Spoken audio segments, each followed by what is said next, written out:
Hi guys, kumusta kayong lahat? Gusto ko lang po magpasalamat sa lahat ng taong sumusuporta sa bahay ng aking anak, lalong-lalo na dun sa mga kaibigan ko na hindi nang iiwan kahit na hindi ako masyado active sa ngayon. Super thank you talaga sa mga hindi nakasubscribe po na nanonood ng aming video. Maraming salamat po sa lahat-lahat, sa mga kaibigan ko sa labas ng YT. Thank you so much. Ngayon nga pala share ko sa inyo kung paano kami gumawa ng kamuting kahoy na puto. Samahan nyo kami guys. Pero bago nga pala kami gumawa guys, mag-aakit muna kami ng mangga. Salamat. Salamat muli. Samahan nyo kami.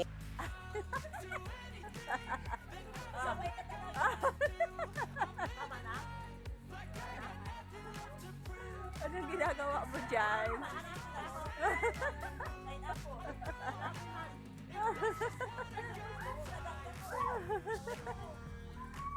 Ano kayang ginagawa nito dyan? Grabe ang pawis ni tita.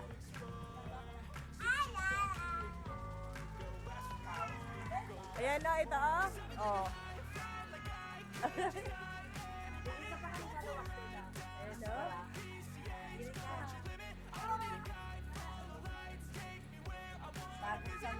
Kaya kanina yun. Umuya ka kanina, naglatulato siya. Sino naglato-lato? Wag. Na, paglatulato. Dito na agi. Dito ho.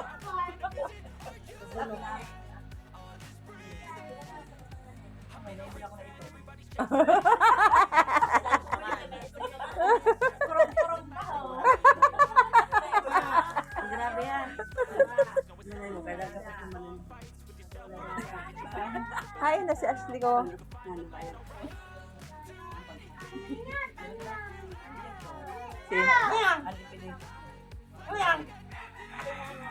Dito sa playo. Atog na ulit. Nag-aano baya ka mo?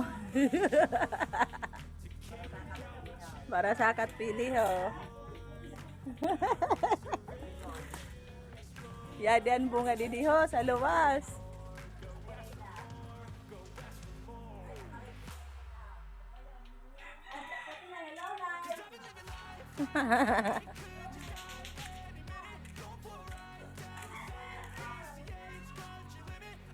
Ay, dagano pa pala lang yan sa. Ano gawa mo? Tamaon yung pagkano na ganun yung daraon. Ito ho, daraon pa ho. Paso lang ang pagkaw. Ito lang pa sa katulad ko. Madarap po din. Oo. Hain ka baya.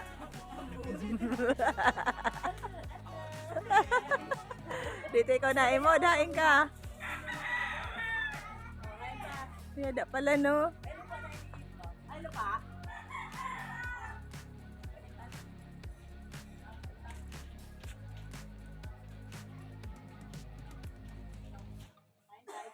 Daragot mangga. Ala, nag-uuran. Nako, yung ubo nyo. Magpayong ka mo. Nandiyan o. Mauli ka na? Aw. Aw, darahon mo. Amara. Amara. Ano pa yung? Amara. Amara. Ito na nga guys, gagawa na kami ng puto na kamuting kahoy. Kailangan natin ng nyog, yung baby pa. So, ikukudkud lang yan ng nyog. Yan na nga, kinukudkud na namin guys. Tapos, syempre, kamuting kahoy. Babalatan natin yung kamuting kahoy. Tingnan yung lalaki ng kamuting kahoy dito guys. Nabili lang namin yan. Tapos, pagkatapos balatan, syempre, huhugasan yung kamuting kahoy.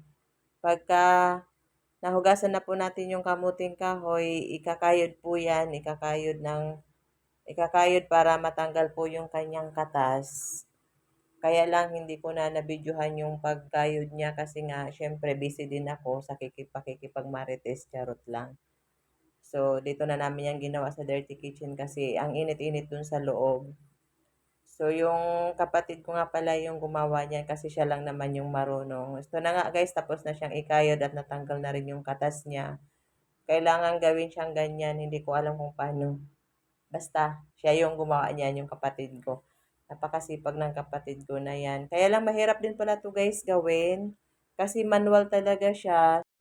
Ang hirap niya gawin pero ang sarap kainin. So, napakatagal na namin hindi nakakain to. Yung ano nga pala, yung nyog, hindi ko na nabidyohan kung paano gawin yung bukayo. Kasi yan yung ilalagay dun sa loob ng puto. So, ito na nga guys, luto na siya after ilang hours ba yan naluto. Matagal din kasi isa-isa nga lang siyang isasalang. So, marami din yung nagawa. Pagod na pagod yung kapatid ko sa paggawa niyan. Tapos, kami kakain na lang. Pero napakasarap niya talaga guys. Super. Ayan o, 'di ba? Daming nagawa. So, yung iba nilagyan namin ng star margarine kasi yung mga bata gusto ng star margarine. Kami naman ng mga matatanda ayaw namin ng may star margarine. So, ayan. Kaya, yung iba meron, yung iba wala. Napakasarap guys. Hanggang dito na lang ulit guys ang aming video sa ngayon. Sana nag-enjoy kayo at sana meron din kayong natutunan kahit na hindi akong gumawa niyan.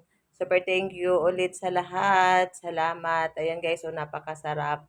Thank you again. Thank you sa panunood. Salamat. God bless everyone. Bye.